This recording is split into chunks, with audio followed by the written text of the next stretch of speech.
जबड़ा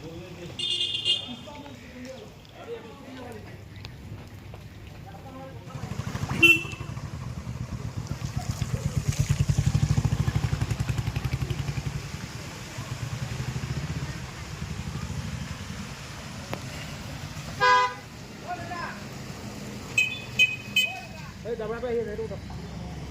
हां ये पानी मारी दो ना भाई तू हां ये कुछ दिया है ये इधर पानी को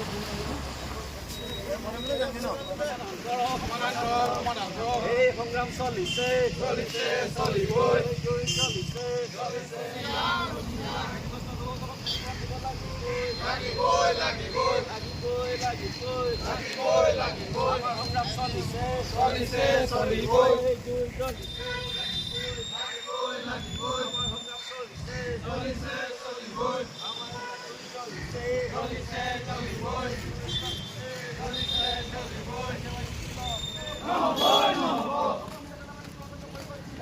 जिंदाबाद जिंदाबाद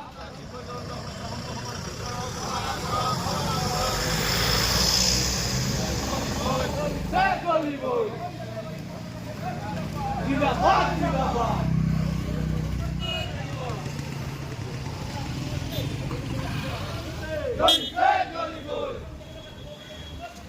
जिंदाबाद जिंदाबाद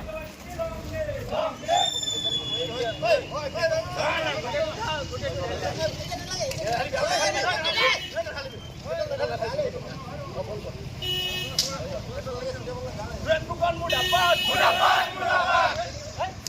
bukan mudapat mudapat mudapat Golise goliboi golise goliboi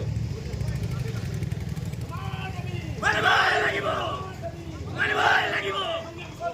golise goliboi সমাধান কৰিব লাগে নিৰ্মাণ কৰিছে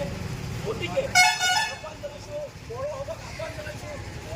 ডিগবৈ সমষ্টিৰ বিধায়কক আমি আহ্বান জনাইছোঁ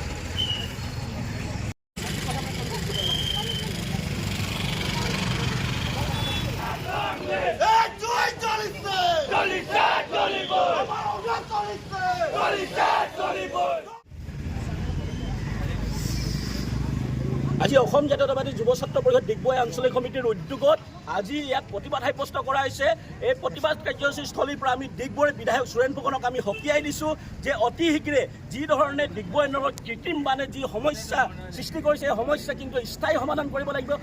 আৰু বিজ্ঞানসন্মতভাৱে যিবিলাক নলা নৰ্দমা এইসমূহ নিৰ্মাণ কৰিব লাগিব আৰু লগতে ডিগবৈৰ যিবিলাক জ্বলন্ত সমস্যা গা কৰি দিছে সেই জ্বলন্ত সমস্যাসমূহ কিন্তু অতি শীঘ্ৰে যদি সমাধান নকৰে অনাগত দিনত কিন্তু আমাৰ অসম জাতীয়তাবাদী যুৱ ছাত্ৰ পৰিষদৰ আন্দোলন কিন্তু তীব্ৰতৰ ৰূপ ধাৰণ কৰিব। আৰু এই প্ৰতিবাদস্থলীৰ পৰা আমি ডিগবৈ আৰএচি কৰ্তৃপক্ষকো আমি সকীয়াই দিছোঁ, ডিগবৈ পৌৰসভাৰ পৌৰপতিকো আমি সকীয়াই দিছোঁ যে তেখেতসকলৰ যি বিজ্ঞানসন্মত যি তেখেতসকলৰ চিন্তাধাৰণা তাৰ চিন্তাধাৰণাৰ ফলতে আজি এই ধৰণে ঘটনা সংঘটিত হৈছে। বহুত শ্ৰেণীৰ ৰাইজ আজি ক্ষতিগ্ৰস্ত হৈছে, খেতিপথাৰসমূহ বিনষ্ট হৈছে, যিহেতু সেই শোধনাগাৰৰ পৰা যিবিলাক তেল মিশ্ৰণ যি পানী এই পানী কিন্তু খেতিপথাৰবিলাক বিনষ্ট কৰিছে। গতিকে যি কৃষকৰ যি সমস্যা আজি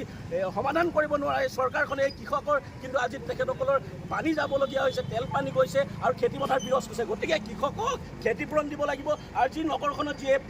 কৃত্ৰিম বান এই কৃত্ৰিম বান কিন্তু বিজ্ঞানসন্মতভাৱে স্থায়ী সমাধানৰ কিন্তু আমি দাবী উত্থাপন কৰিছোঁ। অন্যথাই কিন্তু অসম জাতীয়তাবাদী যুৱ ছাত্ৰ পৰিষদে অনাগত দিনত কিন্তু তীব্ৰ গণ আন্দোলন কৰিবলৈ বাধ্য হ'ব। এই প্ৰতিবাদস্থলীৰ পৰা কিন্তু অসম চৰকাৰক সকীয়াই দিছোঁ, স্থানীয় বিধায়ক সুৰেন ফুকনকো আমি সকীয়াই দিছোঁ।